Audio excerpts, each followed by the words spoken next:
Hello, everyone. How are you all doing this afternoon, this fine Sunday afternoon? I am doing wonderfully well, and I am so happy to be back here one more time to share the story behind one of the cards that I have received.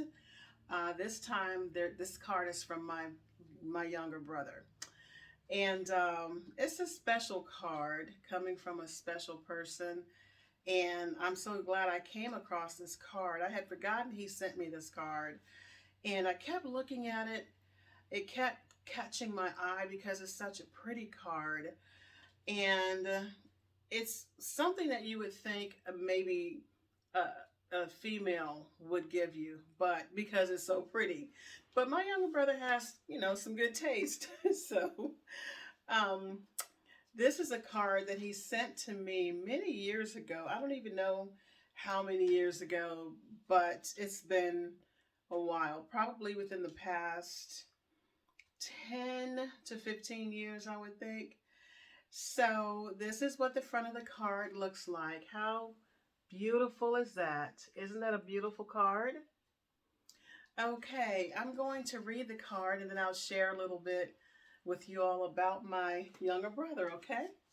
So the card says, having you for a sister means sharing so much family history. It means knowing we're still tight with each other, no matter where we are or how long it's been. And isn't that the truth? It means remembering all the crazy stuff we did as kids, all the trouble we got into and out of, and all the good times we've had over the years. Most of all, having you for a sister means having a friend who's got my back for life. And I just want to say thank you for always being there. I really love you. And it's signed, my little brother, Dwayne. This is a Hallmark card by Mahogany. This is the back of the card, okay? And again, this is the front of the card. It's so pretty, so feminine. I love the card. Okay. My younger brother, what can I say about my younger brother? My younger brother is very special to me. He's actually an inspiration to me. He has overcome so many challenges and difficulties in his life, and he's still overcoming them. We're talking from childhood all the way to the present, and we're each in our 50s now.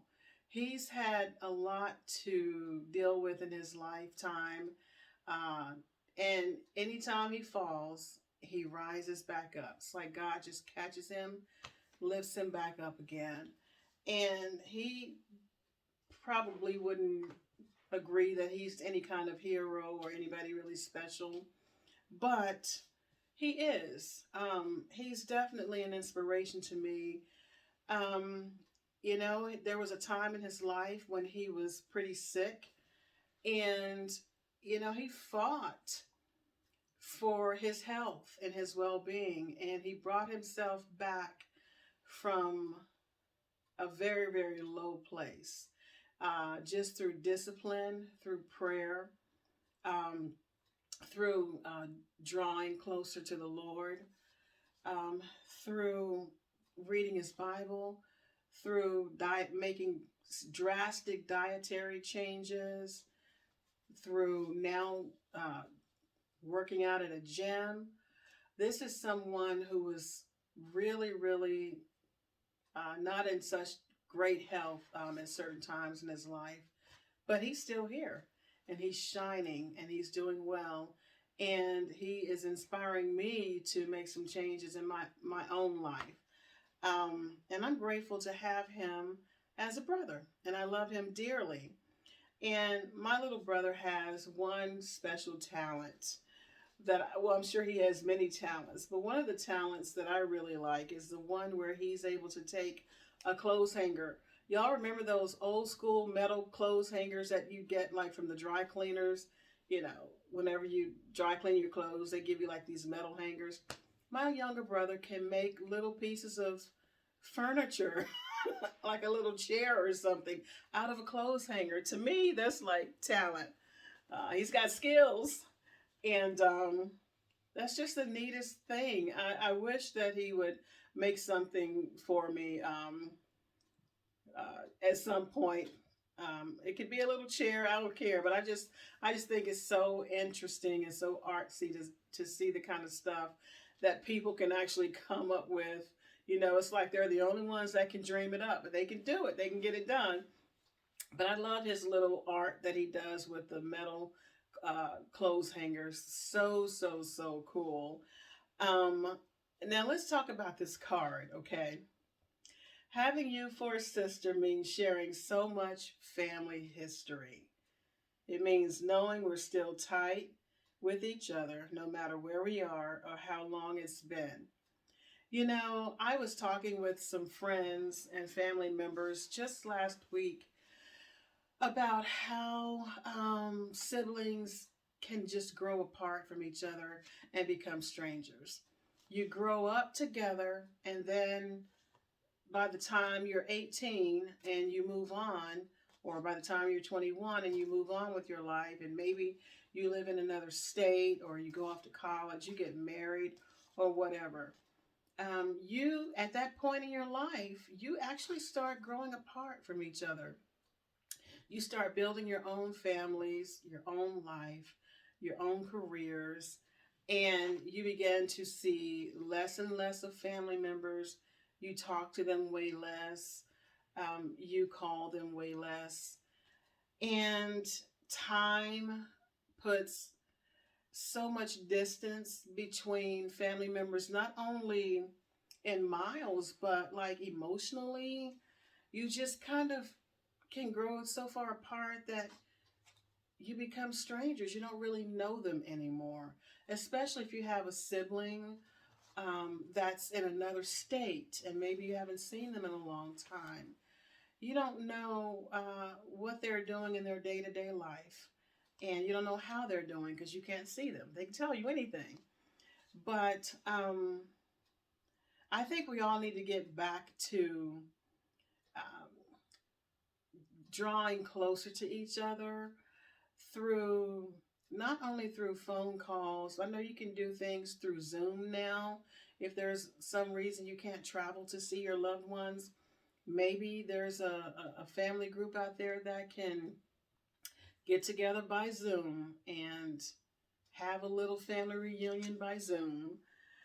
Whatever it takes. I just feel like we need to remain family in every sense of the word. You need to know how your peeps are doing, right?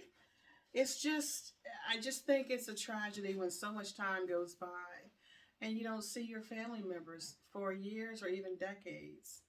Um, you're just missing out on so much. And so I'm going to get back to the card. So he says, it means remembering all the crazy stuff we did as kids, all the trouble we got into and out of, and all the good times we've had over the years.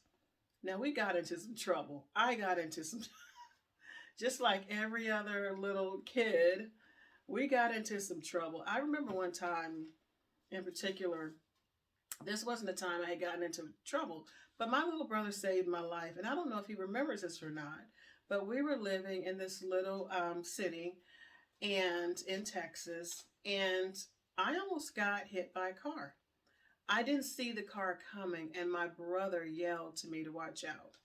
I, I was a child. I had to have been probably 12 ish. And I do remember that incident. I don't know if he remembers that incident, and I don't know if he remembers it the same way. You know how your memories can become distorted over the years?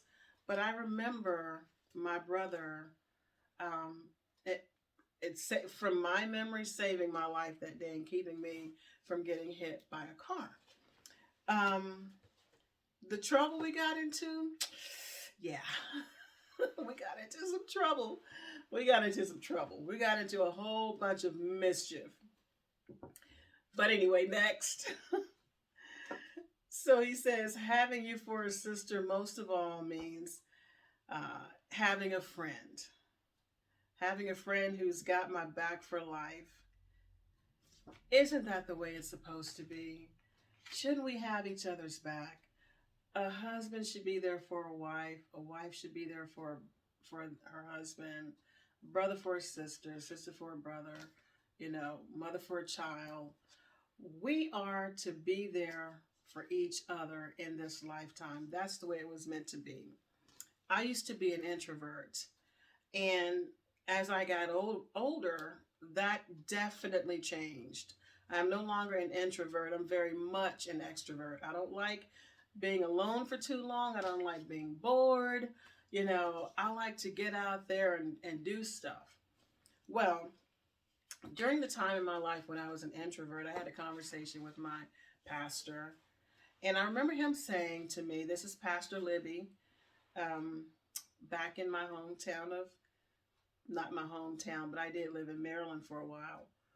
But he said, people need people. He told me that probably about 18 years ago. He said, people need people. Someone needs to know something that you might have to say to them and vice versa. You might have some type of wisdom that you can impart to them. We all need each other. We need each other. And I just never forgot that, because I guess it made me feel like I had a sense of value or something. Like it just really made me feel special. And it made me think, I do need to get out more, hang out more, be more involved. Because I'm depriving someone of my personality, of my awesome personality, of whatever, my charm. People need people. He says, I just want to say thanks for always being there. I really love you. Wow. You know what? I really love you too, Dwayne. Sometimes it's so hard to tell a family member that you love them just because you didn't grow up doing it. Maybe you just really didn't hear it growing up. Um, that's why I keep my cards, because cards many times say what a person can't say. They need a card to say it for them. And that's why I love from time to time going through my cards and just reading them. Just makes you recall a person in such a fond and awesome way. You know what I mean? It just makes you think the best of a person whenever you come across some card that they've given you. I don't know why he gave me this card. Um, I don't know what triggered it. Maybe he just one day thought, you know what? My sister is just, she's one of the good ones. And so he sent me a card. And this is only one of probably a couple. I don't even, I probably do have another one from him. I'll have to find it. But some people go a lifetime without ever getting one single card from a loved one. Don't be that person. Forget about picking up the phone. Forget about sending an email or a text or giving someone a shout out on Facebook or Instagram or whatever. Go and purchase a card, or better yet, write them a letter. You can get some little personalized notes, or just a little notepad, like literally a note, like half the size of this, and just say, hey, just wanted to say, hey, just thinking about how awesome it is to have you in my life as a brother. Sign your name, mail it. Literally, that's all it takes. And that's the kind of thing that makes a person feel so good when they receive something like that in the mail. It's just awesome. So be good to your family members. Be good to your siblings, to your parents. Be in their lives. Be involved. Show them you care. Tell them you care. And if you don't know how to do it, um, one-on-one or verbally, drop a card in the mail. I'm very much pro card. Can y'all tell? Anyway, there's so much more that I could share about my younger brother, but I'm trying to keep my videos not, kind of short, not too long. Um, But from a sister to a brother, I love you too, bro. I love the way you send me text messages on a regular basis just saying, hey, how you doing? I appreciate that so much. You're the only one who does that. And I thank you very much for that. And I love you. And for the rest of you all, I will see you all again here this coming Thursday evening. I post these videos on Thursday and Sunday evenings. I didn't get to post one this past Thursday because, life happened. But I am going to try to be very diligent about just sharing a little story twice a week. And hopefully you all will enjoy listening to each one. And if you do, please give me a thumbs up, subscribe to my channel, and if you feel like it, share my channel or one of my videos with a family member or friend. Alrighty, until the next time, good night or good afternoon, whenever you happen to be watching this video. I will see you next time. Bye-bye.